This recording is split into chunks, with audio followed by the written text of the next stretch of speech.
Saturday mornings in our neighborhood were usually quiet, predictable, and serene, the kind of quiet suburbia that prides itself on routine. Lawns trimmed to regulation length, driveways pressure-washed weekly, mailboxes painted the same approved shade of gray. It was the sort of place where appearances mattered more than kindness, and people smiled with their mouths but judged with their eyes. My son, Ethan, and I had learned to live within those unspoken boundaries. He was 9, bright and curious, his wheelchair always decorated with stickers of planets and rockets. Cerebral palsy had taken some of his mobility, but not his spirit. He loved the outdoors, the sound of birds, and the feeling of sunlight warming his cheeks. Every Saturday, we'd wheel down the driveway so he could toss a ball for Milo, our golden retriever, who adored him more than anything in the world. That morning was crisp with the scent of pine and freshly cut grass. I was inside, finishing coffee and reviewing some patient files on my laptop, when I heard Ethan's laughter spill through the open window, bright, pure, and contagious. It was a sound I cherished. It meant he was happy, forgetting for a moment the limitations that often frustrated him. Milo barked in excitement, chasing the ball that rolled across the cul-de-sac, his tail wagging like a metronome of joy. It was the kind of simple, perfect moment every parent prays for, until it was shattered by the shrill, grating voice of Ms. Callahan. "Excuse me? Excuse me? What do you think you're doing?" Her tone had that distinct sharpness of authority, the kind that doesn't invite conversation but demands compliance. I looked out the window and saw her storming across her lawn, clutching her clipboard like a badge. Her gray bob bounced stiffly as she marched. Her lips pursed so tight they almost disappeared. Ms. Callahan was the self-appointed guardian of the Homeowners Association rules, the kind of person who believed property value was a moral compass. Everyone called her the HOA Karen, though never to her face. She had harassed neighbors for everything from unapproved mailbox designs to non-conforming flower colors. I set my mug down and headed toward the door. But before I could reach it, her voice rose again. "This," she gestured toward Ethan and Milo, "is unacceptable. The noise, the disturbance. There are regulations about noise levels and unsupervised animals." Ethan looked up, confused. "I'm sorry, ma'am," he said softly, his words slightly slurred from his condition. "Milo's just playing." He held up the ball as if to show her proof of innocence. But Miss Callahan didn't see a child. She saw an infraction. "Don't talk back to me, young man," she snapped. "You people think the rules don't apply to you just because you get sympathy." I froze at the door, the words slamming into me. "You people." The way she said it made my stomach twist, venom cloaked in authority. I quickened my pace, my pulse quickening with anger, but before I could reach them, she stepped closer to Ethan, her voice tightening with outrage. "Put that animal on a leash right now?" She barked. "He's on one," Ethan murmured, holding up the thin, retractable lead. His hand trembled slightly, not from fear, but from muscle stiffness. She squinted at the leash, then at Ethan's wheelchair, as if the sight of it offended her. "This is a public safety violation. You can't have that thing out here like this." "Thing," Ethan repeated, his lower lip trembling. "I'm just enough," she interrupted. "Don't you dare raise your voice at me." By the time I stepped outside, the air felt electric, the kind of tension that hums before lightning strikes. "Miss Callahan," I called, trying to steady my voice. "That's my son. What's going on here?" She turned to me, her expression stiff with self-righteousness. "Your son is causing a disturbance. There are rules about this kind of behavior." "He's playing with our dog," I said firmly, stepping between her and Ethan. "He's not breaking any rules." "Noise ordinances," she retorted, waving her clipboard. "Section 4, paragraph 7. I have the right to address violations." Before I could respond, Milo barked once, startled by her raised voice. Ms. Callahan flinched dramatically, clutching her chest. "That animal is aggressive," she cried. "You need to control him." "Milo's harmless," I said, trying to keep calm. "You're scaring him." But something in her snapped. Maybe it was the embarrassment of being challenged. Maybe it was the need to prove power. Whatever it was, her hand darted into her purse. For a split second, I thought she was grabbing her phone to call security. Then I saw the flash of yellow dotted taser. Time slowed. "Wait, don't," I shouted. But the word barely left my mouth. Before she pressed the trigger, the crackle of electricity tore through the air like a violent whisper. Ethan screamed, a sound I will never forget, his small body jerking as the current surged through him. Milo yelped and bolted behind me, tail tucked between his legs. Ethan's hands convulsed, his wheelchair jerking back slightly before stopping with a hard jolt. I ran to him, my heart pounding so hard it drowned out everything else. Ethan, look at me." I tore the taser probes from his arm, ignoring Miss Callahan's shrill excuses. His breathing was shallow, muscles twitching involuntarily, the telltale signs of neuromuscular overstimulation. Years of medical training fought with my panic. Stay calm. Focus. I checked his pulse, weak but steady. His eyes fluttered, unfocused. "What were you thinking?" I screamed, turning on her. "He's a child. He's disabled." She stepped back, her face pale. He wouldn't listen. He was threatening me. The dog? I snapped. "You shot a child with a taser because of a barking dog?" Her mouth opened and closed like a fish gasping for air. "I felt unsafe," she stammered. "Unsafe." That word. The refuge of the guilty and the cowardly. I could barely see straight, my hands trembling as I stabilized Ethan's breathing. Gently rubbing his arm to ease the spasms, neighbors began to gather. Mr. Thompson from across the street, phone in hand, had been recording since the shouting began. Mrs. Rivera came running with a blanket. Milo whimpered beside Ethan's chair, licking his hand softly. Someone called the police. Ms. Callahan stood frozen, her taser still in hand, the color drained from her face. "I didn't know," she whispered, as if that could erase what she'd done. "I didn't know he was disabled." I turned to her, my voice low and cold. "You didn't care to know." Minutes later, the first patrol car arrived. 2 officers stepped out, one heading straight for Ethan, the other toward Ms. Callahan. I gave them a rapid explanation, clinical, concise, my training taking over even as my heart broke. "He has cerebral palsy," I said. "The taser could disrupt his motor control, cause respiratory distress, or trigger cardiac complications." The officer looked stunned. "A taser? On a child?" Miss Callahan began crying, her voice wobbling. "I didn't mean to hurt anyone. I was just enforcing the rules." "Rules," I repeated, standing up slowly. "What rule allows you to assault a child?" No one spoke. The only sounds were Ethan's soft whimpers and the hum of distant sirens. When the paramedics arrived, I refused to let go of his hand. As they lifted him into the ambulance, I climbed in beside him, ignoring Ms. Callahan's trembling apologies.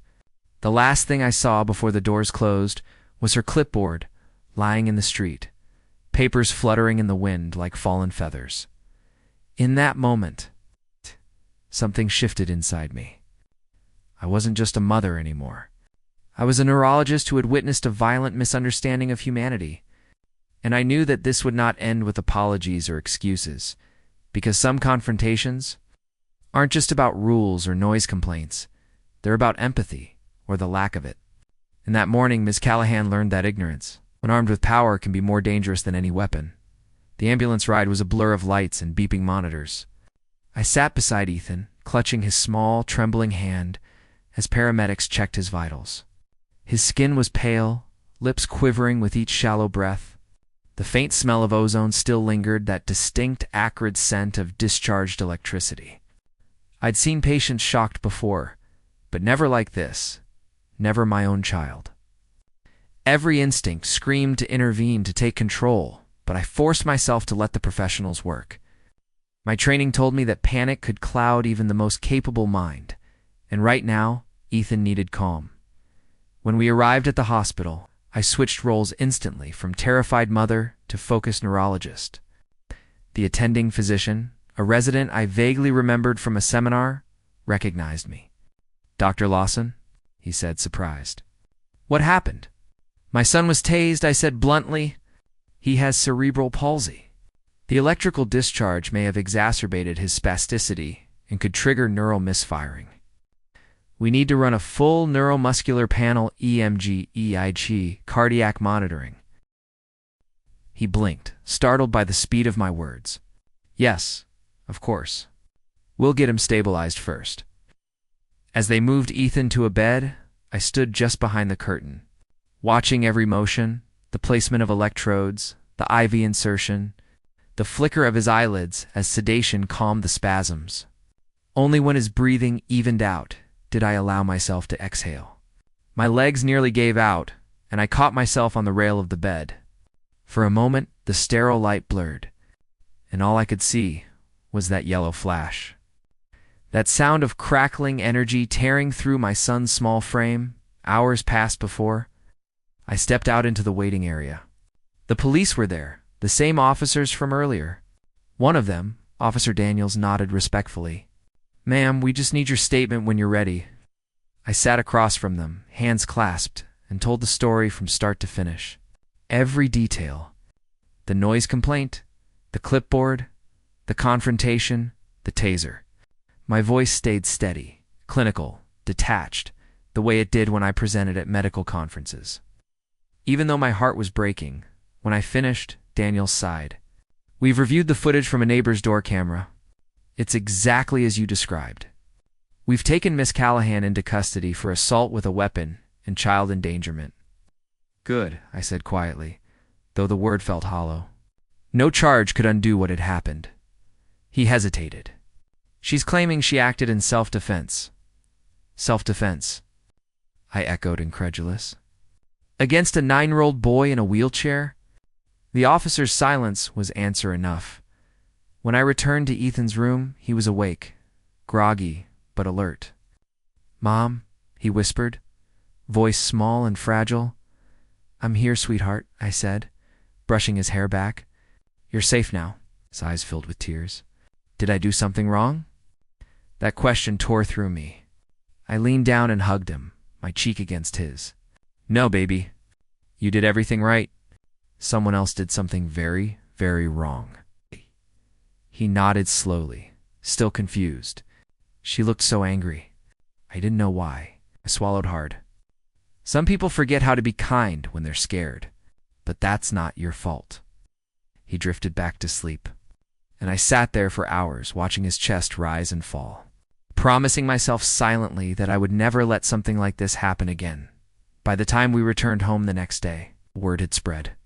The neighborhood that once prided itself on perfection now buzzed with uneasy whispers. Miss Callahan's name was on every tongue. Some people pretended to be sympathetic, offering cookies and awkward condolences. Others avoided me entirely, embarrassed or afraid of being next in her crosshairs. But what struck me most was how quickly people shifted from silence to outrage, as if they had all known what she was capable of, but never dared to stop her. Mr. Thompson, the neighbor who'd recorded the incident, stopped by with a copy of the footage on a flash drive. "You'll want this," he said quietly. "It's pretty damning." I thanked him, though my stomach turned as I watched it later, the way Miss Callahan's face twisted with anger, the gleam of the taser, the exact moment Ethan screamed. I paused it there, unable to go further. The image burned into my mind like a scar.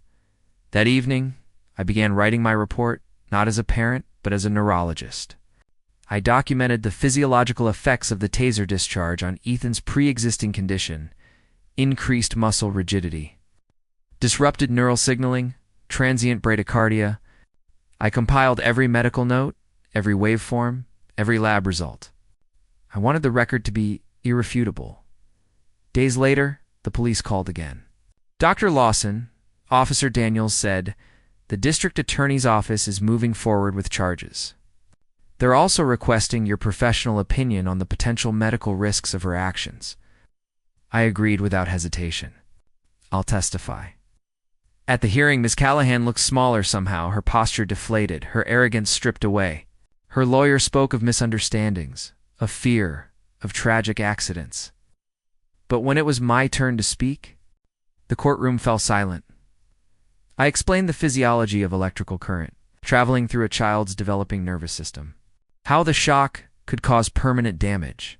How pre-existing neurological conditions magnify those risks. But then I stepped away from science and spoke as a mother. My son was not a threat, I said, my voice clear. He was a child playing with his dog. You don't need medical training to understand that. You just need compassion, something that was clearly missing that morning.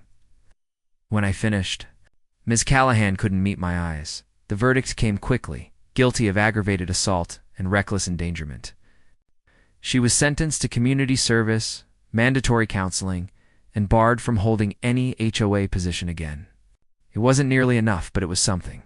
Justice, however imperfect, in the months that followed, our neighborhood changed. Not all at once, but slowly, in ways that mattered. The HOA's bylaws were rewritten to include explicit language about accessibility and disability rights. A community outreach committee was formed. Neighbors who had once looked away began to show up, mowing lawns for elderly residents. Checking in on Ethan, bringing dog treats for Milo. Ethan, resilient as ever, recovered physically, though he still flinched at sudden noises. His courage amazed me. One evening, as we watched the sunset from the porch, he said, "Mom, maybe it's good that it happened. People are nicer now." I smiled sadly. "Maybe, sweetheart? Sometimes it takes something bad to wake people up?" He nodded, thoughtful. "Then maybe she learned something too." I looked out at the street, quiet again, bathed in golden light. "I hope so," I said softly, "because learning is the only thing that separates ignorance from cruelty."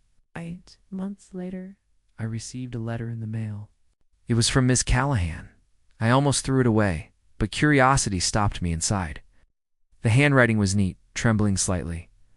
"Dr. Lawson, there are no words to undo what I did. I was wrong, terribly wrong. I saw your son and thought of rules, not people. I saw difference and thought of disruption. I understand now that I acted out of fear, not reason. I'm truly sorry. I hope someday you and your son can forgive me, sincerely." Margaret Callahan. I read it twice, then folded it back into the envelope. Forgiveness is a complicated thing. It doesn't erase pain, but it allows you to move past it. That night, I tucked Ethan into bed. "Do you think people can really change?" he asked sleepily. "I think they can," I said, "if they want to." As I turned off the light, I looked out at the street once more, the same place where fear had sparked violence, now quiet, peaceful. The cicadas hummed, Milo snored softly by Ethan's bed. And I realized something profound. Healing doesn't come from justice alone. It comes from understanding, from courage, from the refusal to let cruelty define us. That day had begun with confrontation, but it ended with something deeper, the slow, stubborn rebirth of empathy.